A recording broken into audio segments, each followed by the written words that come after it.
Want to know how much data you've used on T-Mobile? It's easy. T-Mobile provides several ways to check your data usage, including per line, cycle, and roaming details. The simplest way is via the My T-Mobile app available on iOS and Android. After logging in with your account credentials, you'll find real-time data tracking, cycle-specific histories, and roaming alerts.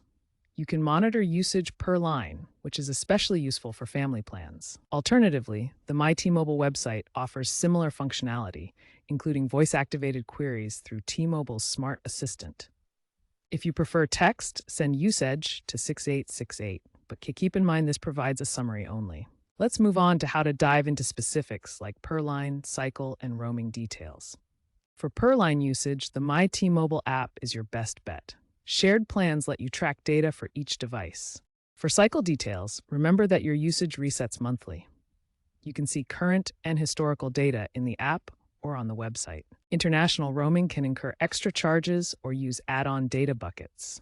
The app includes maps for coverage and cost estimates. To stay safe, use two-factor authentication on your T-Mobile account.